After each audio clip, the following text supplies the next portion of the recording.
Radioagência maior que podcasts maior que conversa bem viver maior que, temos que exigir o banimento do glifosato, diz pesquisadora Larissa Bombardi após despublicação de artigo que atestava a segurança do agrotóxico. Veneno. Temos que exigir o banimento do glifosato, diz pesquisadora Larissa Bombardi após despublicação de artigo que atestava a segurança do agrotóxico. Texto usado como referência por agências regulatórias foi retirado após revelação de participação de cientistas da Monsanto. A especialista em agrotóxicos, Larissa Bombardi, defende o banimento do uso de glifosato no Brasil. A especialista em agrotóxicos, Larissa Bombardi, defende o banimento do uso de glifosato no Brasil. Crédito: Pablo Valadares, Câmara dos Deputados. Um artigo divulgado no ano 2000, que atestava a segurança do uso do glifosato, agrotóxico mais usado no mundo, foi oficialmente despublicado 25 anos depois pela revista científica Regulatory Toxicology and Pharmacology. Entre as motivações para a retirada do texto da publicação estadunidense estão as revelações de conflitos de interesse e violações éticas no desenvolvimento do artigo, já que tornou-se pública a informação de que cientistas da Monsanto, a companhia que desenvolveu o produto, participaram de forma velada da escrita do estudo. Em entrevista ao Conversa Bem Viver, Larissa Bombardi, pós-doutora em Geografia Humana e autora do livro Agrotóxicos e Colonialismo Químico, aponta que o caso do estudo sobre o glifosato não é isolado. Ela destaca que a participação de pessoas ligadas à indústria química, de forma secreta, no desenvolvimento de estudos científicos sobre agrotóxicos é algo recorrente.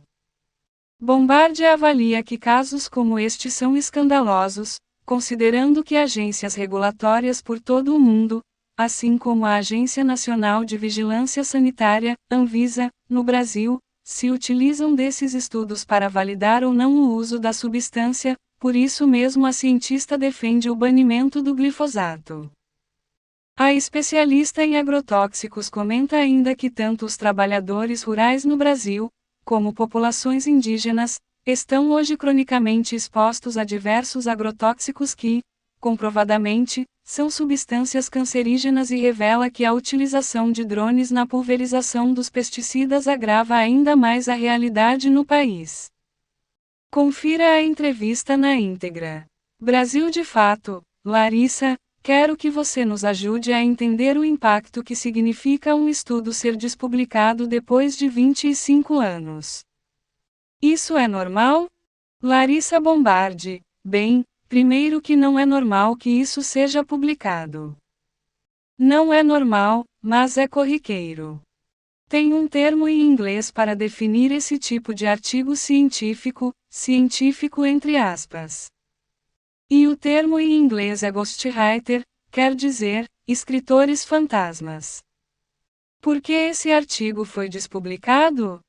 Porque se descobriu, em 2017, nem tão recentemente, há quase 10 anos, portanto, que os escritores desse artigo, que são todos professores de universidades, Gary Williams, Robert Croix e Ian Munro, um é americano, o outro é canadense e o outro é holandês e descobrimos que eles receberam financiamento da Monsanto para poder escrever esse artigo, não de forma direta, mas indireta. E que os funcionários da Monsanto estruturaram o artigo e que forneceram os dados que seriam utilizados nesse artigo. Por que eu estou falando de Monsanto? Porque a Monsanto foi a empresa que patenteou o glifosato. O glifosato é o agrotóxico mais utilizado no Brasil. É um herbicida que as pessoas popularmente chamam de mata-mato. Então, quando a gente ouve falar em mata-mato, a gente tá falando dessa substância química que é o glifosato. O escândalo já está na maneira como os agrotóxicos são registrados. Quem é que providencia um relatório para avaliar o risco de uma substância? A própria empresa. Eu vou repetir isso de outra forma porque parece uma maluquice, mas é o seguinte: quando um agrotóxico vai ser registrado, quem fornece os relatórios indicando que essa substância não é cancerígena ou não provoca malformação fetal, ou não provoca desregulação endócrina, que não provoca tais males à saúde, é a própria indústria que vai registrá-lo. É como se fosse a raposa cuidando do galinheiro. Eu acho que essa é a melhor expressão para definir isso. Obviamente que depois outros cientistas também antes e depois vão fazer outras pesquisas avaliando os efeitos dessas substâncias e os riscos, mas esse artigo, que foi publicado numa revista chamada Regulatory Toxicology and Pharmacology, em 2000, ele foi todo orientado, todo estruturado nos interesses da Monsanto. E por que esse artigo foi tão importante? Porque ele fez parte de uma estratégia que a gente chama de consolidação de narrativa, construiu uma narrativa de que o glifosato apresentaria baixo risco para a saúde humana em condições de uso normais, entre aspas. E quando a gente fala de um artigo de revisão, a gente está falando de um artigo que revisa a literatura, quer dizer, é um artigo que compila as informações que já estão disponíveis sobre determinado assunto. E quando uma agência governamental vai fazer uma regulação, normalmente esses artigos de revisão são muito utilizados. Porque eles são curtos e supostamente trazem um consenso científico, e isso agiliza a tomada de decisão. Como é um artigo que foi publicado numa revista que foi avaliada por pares, avaliada por outros cientistas, isso supostamente dá uma garantia de que não tem conflito de interesses. E o que começa a acontecer também é que outros artigos científicos passam a ter esse como referência, passam a citá-lo. Então, ele constrói justamente essa ideia de consenso, entende?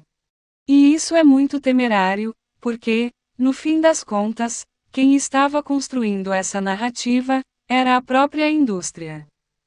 Frente a isso, a gente pode esperar que tenha uma nova revisão por parte da Anvisa, talvez uma mudança nas regras de uso do glifosato, principalmente na proibição, enfim, o que a gente pode esperar a partir de agora? Eu acho que a gente tem que exigir isso. No mínimo, a gente tem que exigir o banimento do glifosato. Obviamente que não são caminhos fáceis, porque não é uma substância que foi banida, por exemplo, na União Europeia, mas ela foi severamente restringida na União Europeia, na última revisão que foi feita em 2022 e há toda uma mobilização da sociedade civil na União Europeia que argumenta que essa decisão foi inconstitucional, essa decisão de renovar a autorização do glifosato e isso está em julgamento. E o escândalo do glifosato vai muito longe. Um pesquisador chamado Gilles Eric Seralini usou exatamente a mesma metodologia da Monsanto para provar que o glifosato não era cancerígeno, um estudo com ratos e ele provou que sim, era cancerígeno. A diferença é que ao invés de acompanhar os ratos por 3 meses, ele acompanhou por 2 anos e mostrou o aumento do desenvolvimento de câncer e de outros tumores nos ratos quando observados por mais tempo. Ele foi perseguido, o artigo dele foi despublicado, mas ao fim foi republicado. E ele faz parte de um grupo, que eu também faço parte hoje, que se chama INSER, que é uma rede de pesquisadores europeus comprometidos social e ambientalmente. Essa rede teve um papel forte no sentido de denunciar, primeiro, o escândalo que é a maneira como os agrotóxicos são registrados no mundo e, segundo, de denunciar o enorme conflito de interesses. E como a INSER, outras entidades também tiveram esse papel. É muito bem-vinda essa despublicação. Obviamente que um estrago gigante já foi feito, porque não só a Anvisa, mas outras agências de regulação ao redor do mundo tomaram esse artigo como ferramenta para entendimento regulatório. Como diria um professor muito querido, Carlos Walter Porto Gonçalves, que era professor da Universidade Federal Fluminense, e faleceu há pouco tempo. Olha, não por acaso a gente chama o Papa da Matemática, o Papa da Biologia, o Papa disso, o papa daquilo, porque a ciência, ela tem essa voz de verdade, como a Igreja tinha na Idade Média. É de fato um escárnio, porque o que faz com que a sociedade, com que a população, acredite no que é confiável, o que não é confiável, é a palavra dos cientistas. Então, quando algo desse porte acontece, quantas milhares de pessoas não se intoxicaram e tantas outras que desenvolveram doenças e tantas outras morreram por causa de algo como assim? É um castelo de areia que se desmancha frente aos nossos olhos. É fundamental que a Anvisa tome um posicionamento.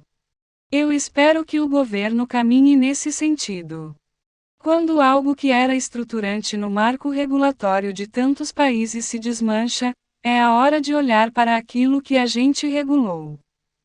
Na sua publicação Agrotóxicos e Colonialismo Químico, você explica muito bem como funciona essa lógica dos agrotóxicos. Eles são produzidos na Europa, por lá eles são proibidos, mas são vendidos para o Brasil e para a América Latina. Resumidamente, dos 10 agrotóxicos mais vendidos no Brasil, 5 são proibidos na União Europeia. Neste sentido, o glifosato é um caso isolado ou daqui a pouco a gente vai perceber que são vários os agrotóxicos que têm esse estudo completamente fraudulento? Não é um caso isolado. Há essa conexão direta entre a indústria e aquilo que vai ser publicado em revistas científicas. Então, essa expressão de escritor fantasma, um escritor do artigo ligado à indústria e que o nome não aparece no artigo, não vem só do glifosato, é uma recorrência. Nos anos 70, houve escândalos enormes relacionados justamente à indústria química. Por exemplo, estudos com animais, onde o animal que ficou doente ou foi afetado era substituído e isso não aparecia nos relatórios. Disso passou-se a utilizar globalmente um protocolo que se chama de boas práticas laboratoriais. De acordo com isso, é possível rastrear os estudos que foram feitos pela indústria, o que poderia parecer positivo. Contudo, o que acontece é que as próprias agências governamentais não têm recurso para fazer isso, para fazer essas avaliações e reavaliações. E as universidades públicas também não têm, onde supostamente deveria estar o lugar da isenção de interesses. Então, quem promove esses estudos são as indústrias. E o que acaba acontecendo, é que o acefato, por exemplo, que é uma das substâncias que está na lista dos 5 maiores vendidos no Brasil, como você comentou, proibido na União Europeia há 20 anos. É uma substância que é neurotóxica. A atrazina, que também é proibida na União Europeia há 20 anos, é autorizada no Brasil. Ela, além de tudo, é cancerígena. E o que acaba acontecendo, é que a gente não sabe, de fato, quando a gente tem mais de uma dessas substâncias juntas, o que pode acontecer.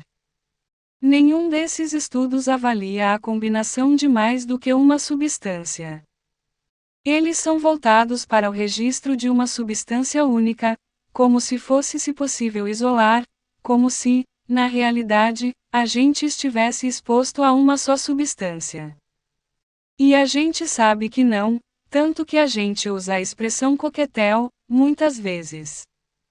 Quando a gente fala de resíduo de agrotóxico na água, de que em tal amostra foi encontrado esse resíduo de agrotóxico, a gente fala, tem um coquetel.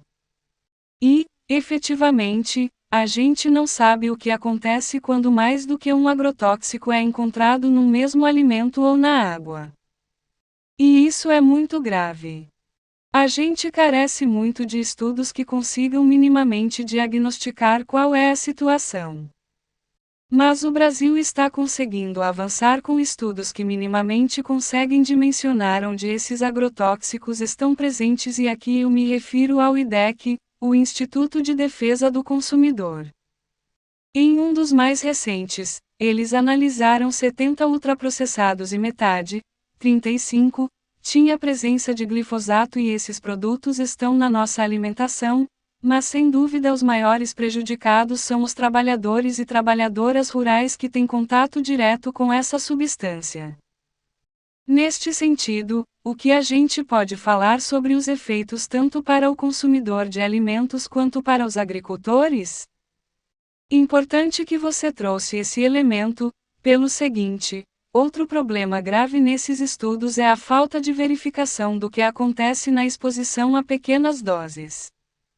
Tem toda uma linha de estudos que indica que, muitas vezes, em pequeníssimas doses, inclusive, pode ser mais grave, porque o nosso corpo não reconhece imediatamente como um risco. Então, a população como um todo está muito exposta. Acho que isso é muito grave. Esse trabalho que o IDEC fez que você mencionou é maravilhoso, porque ele justamente desmistifica essa ideia de que o agrotóxico ele está nas frutas, verduras e legumes apenas. Porque, como o monitoramento que existe no Brasil, que é minúsculo, ele é majoritariamente feito sobre alimentos frescos, isso dá à população a ideia de que então os produtos industrializados não estão na lista dos mais envenenados. O IDEC trazer à luz isso é de uma importância tremenda. Agora, obviamente que a população está exposta, e a mais exposta a essas substâncias são os trabalhadores rurais, os camponeses, e a população indígena que vive próxima a áreas com uso intensivo de agrotóxicos, porque eles estão recebendo isso na pele, eles estão respirando essas substâncias, não é ingerindo os resíduos. Os escândalos no Brasil só crescem. O mais recente é o uso de drones para pulverização aérea que está trazendo enormes danos. A população rural no Brasil está cronicamente exposta a essas substâncias. E estar cronicamente exposto a substâncias que são cancerígenas ou que provocam desregulação hormonal, é justamente saber que no futuro próximo doenças serão desenvolvidas. Inclusive, quando a gente fala de malformação fetal, não é só a mãe exposta que pode gerar um bebê que porta malformação fetal.